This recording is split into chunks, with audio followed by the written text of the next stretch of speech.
इज्जत और उरूज ही वेखे आए। हजरत उमर रजी अल्लाह तआला अन्हु इस्लाम वास्ते इज्जत की निशानी बन के आए, इज्जत की मिसाल बन के आए।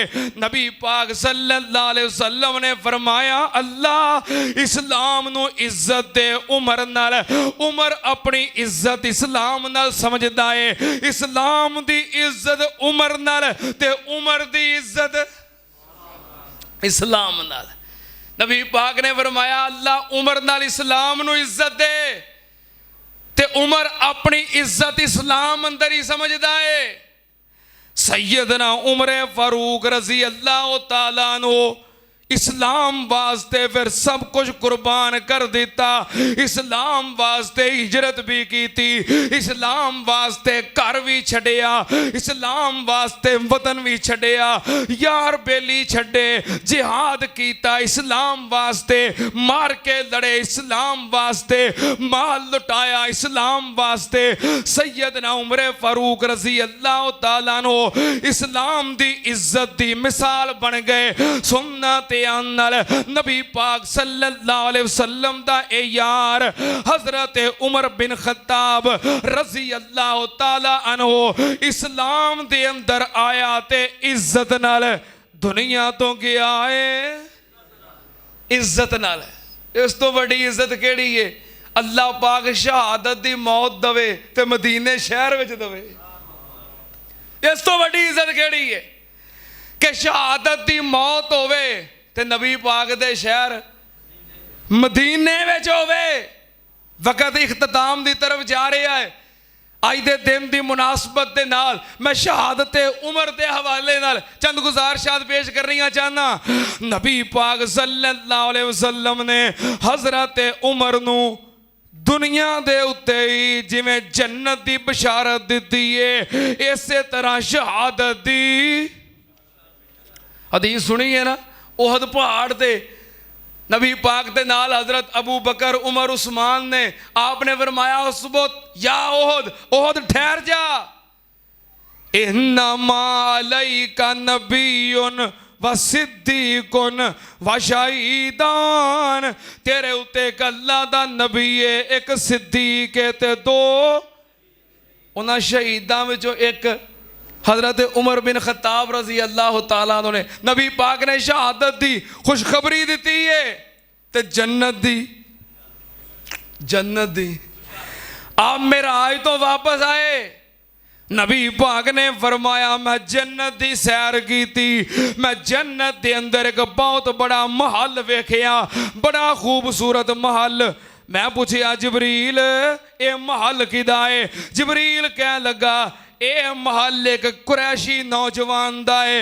मैं आख्या जिबरील मैं भी कुरैशी जवान हाँ। फरमाया ए महल तुहाडा नहीं, ए महल किदा है?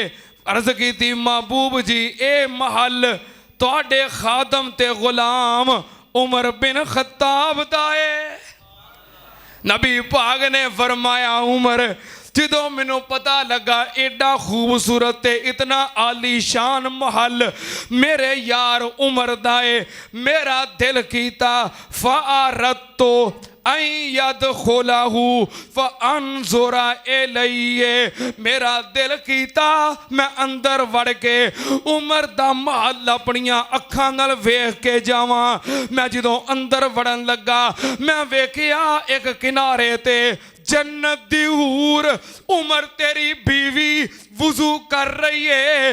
मैं फिर अंदर दाखिल ना होया, फ़ग़य्यरतु अलैक, मैनू तेरी गैरत याद आ गई। हजरत उमर कह लगे बे अबी व उम्मी या रसूल अल्लाही आगारो अलैक, सोनिया महल विच दाखिल हो के महल वेख लेना सी, क्या मैं तुहाडे ते गैरत करनी सी?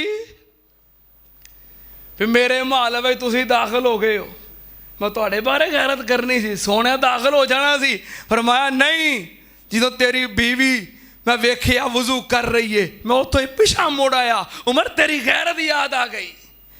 नबी पाक ने आप खुद जन्नत विच उमर दा महल बनया वेखिया है।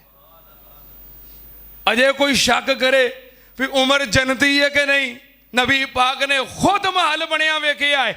नबी पाक सल्लल्लाहु अलैहि वसल्लम दे सहाबी हजरत उमर 23 हिजरी आप हज वास्ते मक्के गए। हज दे अयाम गुजर गए, जुलहज दे आखिरी अयाम ने, वापस आ रहे ने। वापस आउंदियां रस्ते विच एक जगह ते पड़ाओ कीता, रात आराम करने वास्ते लेटन लगे। अमीर उल मोमिनीन वक़्त दा हुक्मरान, ते बिस्तर कैसा है, कैंकर सन। अपने हत्थां नाल आपे ही कैंकर सीधे पदरे करके ते बिस्तर बना लिया है, ते पत्थर नूं सराहना बना के सिर थले रख के ते लेट गए ने। लेटिया लेटिया आसमान वेख रहे ने। पिछली रात का टाइम है, चांद निकलिया। तो पिछलियां जो महीने के आखिरी दिन होने तो चांद पिछली राती निकलता है। चंद वेखिया तो दिल ही दिल में सोच रहे हैं, तो आपे कह रहे हैं जो चंद निकलता है पहली रात का बिल्कुल कमज़ोर होता है, फिर दूसरी रात तीसरी रात बढ़ता जाता है, हत्ता कि 14वीं और 15वीं रात जोबन में आ जाता है।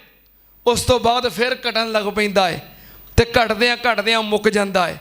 उमर तेरी मिसाल भी चंद की तरह है। तू बचपना वेखिया, लड़कपन वेखिया, जवानी वेखी, जोबन वेखिया। उमर हुण तू भी चंद की तरह घटदा जा रहा है। लगता तेरी मौत का वक़्त करीब आ गया है। उतों वापस आए, हजरत उमर ने ख्वाब वेखिया।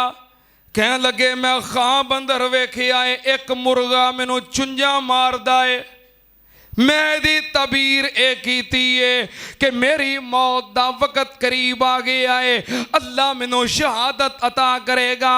हजरत उमर ने यह ख्वाब अपनी जिंदगी दे आखिरी खुतबा जुमा दे अंदर सुनाई। आप दुआ करन लग पे, अल्लाहुम्मा रज़ुक़नी शहादतन फी सबीलिक वजअल मौती फी बलद रसूलिक। अल्लाह उमर नू शहादत दी मौत अता कर दे ते अपने नबी दे शहर मदीने विच अता कर दे। अल्लाह ने नेड़े हो के सुन ली। हजरत उमर रब दे वली ने ना, ते किसी वेले मूँहों गल निकली अल्लाह फौरन कबूल कर लेंदा है। सुनना ध्यान नाल, आप दी बेटी उम्मुल मोमिनीन सैयदा हफ्सा ने दुआ सुनी ते कह लगियां, अब्बू जी ये किहो जी दुआ कर रहे हो कि अल्लाह तुहानू शहादत दी मौत दवे ते मदीने शहर विच दवे, या ते मदीना शहर नहीं मिलना तो या फिर शहादत की मौत नहीं मिलनी, क्योंकि तुसी बाहर जंगां ते हुण जांदे नहीं जिथे तुहानू शहीद किया जाए, ते मदीने विच रह के इत्थे केड़ा बंदा किदी जुरत है जरा तुहाडे उत्ते हमला कर सके, तुहानू मदीने विच शहीद करे। तुहाडे नाम तो ते कैसरो किसरा कंबदे ने, ते मदीने विच तुहाडे उत्ते हमला कौन करेगा। हजरत उमर फिर भी कह रहे ने, अल्लाहुम्मा रज़ुक़नी शहादतन फी सबीलिक वजअल मौती फी बलद रसूलिक। अल्लाह शहादत दी मौत दे नबी दे शहर मदीने विच दे। रब ने किवें कबूल कीती, लै फिर उमर तेनू मौत शहादत दी मिलेगी। शहर भी नबी पाक दा मदीना होएगा, नबी पाक दी मस्जिद होएगी, नबी पाक दा मुसल्ला होएगा। अल्लाह ने इंज कबूल की। सैयदना उमर रजी अल्लाह तआला अन्हु बैठे सन। मुगीरा इब्ने शोबा रजी अल्लाह तआला अन्हु दा गुलाम अबू लोलो फिरोज आ गया शिकायत लैके। कह लगा, ऐ अमीर उमर, तुहाडा वजीर मुगीरा इब्ने शोबा मेरे को टैक्स ज्यादा लेंदा है, उन्होंने कहो टैक्स घट करे, क्योंकि काफर सी, गैर मुस्लिम सी, तो जेडे गैर मुस्लिम होंदे ने उन्हां कोलों किन्ना कोलों लईदा। तुसीं तो नहीं ना देंदे, तुसीं तो माशाअल्लाह मुसलमान हो ना। हाँ, हुकूमत गैर मुसलमान कोलों काफरां कोलों टैक्स लैंदी है, तो जेडे मुसलमान होंदे ने ना वो अपने माल की ज़कात अदा करते हैं। ਕਾਫਰਾਂ ਚੋਂ ਕਿ ਜ਼ਕਾਤ ਨਹੀਂ ਅਦਾ ਕਰਨੀ ਹੁੰਦੀ, ਇਸ ਵਾਸਤੇ ਉਹਨਾਂ ਕੋਲੋਂ ਗੌਰਮੈਂਟ ਕੀ ਕਰਦੀ ਹੈ? ਟੈਕਸ ਲੈਂਦੀ ਹੈ ਕਾਫਰਾਂ ਕੋਲੋਂ। ਇਹ ਚੂੰਕਿ ਕਾਫਰ ਸੀ, ਇਹਦੇ ਕੋਲੋਂ ਟੈਕਸ ਲਿਆ ਜਾਂਦਾ ਸੀ। ਪੁੱਛਿਆ ਤੇਰਾ ਟੈਕਸ ਕਿੰਨਾ ਹੈ? ਕਹਿਣ ਲੱਗਾ 2 ਦਿਰਮ। ਕਿੰਨਾ? ਹਜ਼ਰਤ ਉਮਰ ਕਹਿਣ ਲੱਗੇ ਯਾਰ ਤੇਰਾ ਟੈਕਸ ਪਹਿਲੋਂ ਹੀ ਮਾਕੂਲ ਹੈ, ਕਰਦਾ ਕੀ ਹੈ? ਕਹਿਣ ਲੱਗਾ ਚੱਕੀਆਂ ਬਣਾਉਣਾ। ਫਰਮਾਇਆ ਤੇਰਾ ਕਾਰੋਬਾਰ ਠੀਕ ਹੈ, ਕਾਰੋਬਾਰ ਦੇ ਹਿਸਾਬ ਨਾਲ 2 ਦਿਰਮ ਟੈਕਸ, ਇਹ ਜ਼ਿਆਦਾ ਕੋਈ ਨਹੀਂ, ਇਹ ਮਾਕੂਲ ਹੈ। ਇਹਨੂੰ ਬੜਾ ਗੁੱਸਾ ਚੜਿਆ ਕਿ ਮੈਂ ਦਰਖਾਸਤ ਲੈ ਕੇ ਆਇਆ ਤੇ ਮੇਰੀ ਦਰਖਾਸਤ ਤੇ ਗੌਰ ਹੀ ਨਹੀਂ ਕੀਤਾ। ਹਜ਼ਰਤ ਉਮਰ ਕਹਿਣ ਲੱਗੇ ਸੁਣਿਆ ਤੂੰ ਚੱਕੀਆਂ ਬੜੀਆਂ ਸੋਹਣੀਆਂ ਬਣਾਉਂਦਾ ਹੈ। ਕਹਿਣ ਲੱਗਾ ਹਾਂਜੀ ਮੈਂ ਬੜਾ ਕਾਰੀਗਰ ਹਾਂ। ਫਰਮਾਇਆ ਕਿ ਵਧੀਆ ਜੀ ਚੱਕੀ ਮੈਨੂੰ ਵੀ ਬਣਾ ਦੇ। ਕਹਿਣ ਲੱਗਾ ਤੁਹਾਨੂੰ ਮੈਂ ਇਹੋ ਜਿਹੀ ਚੱਕੀ ਬਣਾ ਕੇ ਦਿਆਂਗਾ ਜਿਹਦੀਆਂ ਧੁੰਮਾਂ ਮਸ਼ਰਕ ਤੋਂ ਮਗਰਬ ਤੱਕ ਪੈ ਜਾਣਗੀਆਂ। ਕਹਿ ਕੇ ਚਲਾ ਗਿਆ। ਹਜ਼ਰਤ ਉਮਰ ਨੇ ਫਰਮਾਇਆ ਮੈਨੂੰ ਕਤਲ ਦੀ ਧਮਕੀ ਦੇ ਕੇ ਗਿਆ ਹੈ, ਇਹ ਮੈਨੂੰ ਕਤਲ ਦੀ ਧਮਕੀ ਦੇ ਕੇ ਗਿਆ ਹੈ। ਦੋਸਤ ਅਸਹਾਬ ਕਹਿਣ ਲੱਗੇ गिरफ्तार कर ਲਈਏ। फरमाया इस्लाम सिर्फ धमकी की बुनियाद ते कार्रवाई की इजाजत देंदा जब तक वो बंदा अमली तौर पर कुछ ना कर लवे। ये इस्लाम का उसूल है। मैं कह कोई बंदा किसी को कह देंदा कि मैं तेनों कतल कर देना ही, ये ते कार्रवाई हो सकती जब तक वो अमल ना करे। फरमाया नहीं। मुगीरा इब्न शोबा चला गया। इस गुस्से दे अंदर इन्हें 2 धारी खंजर तेज किया, जहर दी पान दी ते फजर दे वक़्त 26 या 27 ज़िलहज फजर दे वक़्त मस्जिद नबवी दे अंदर आके मिंबर दे पीछे छुप के बह गया। फजर तो पहलों बैठा है। हज़रत उमर आए, सहाबा कराम आए, नमाज फजर दा वक़्त सफ़ा बन गई। हज़रत उमर सफ़ा सिद्धियाँ करवा रहे ने।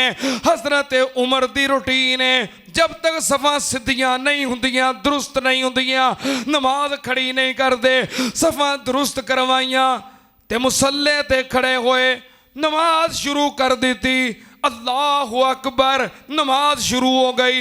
हज़रत अमर बिन मैमून बयान करते ने कि मैं दूसरी सफ के अंदर मेरे तो अगे हज़रत अब्दुल्ला इबन अब्बास ते उन्हां तो अगे हज़रत उमर, सिर्फ इन्ना कोई फासला सी। हज़रत उमर ने नमाज शुरू कर दी।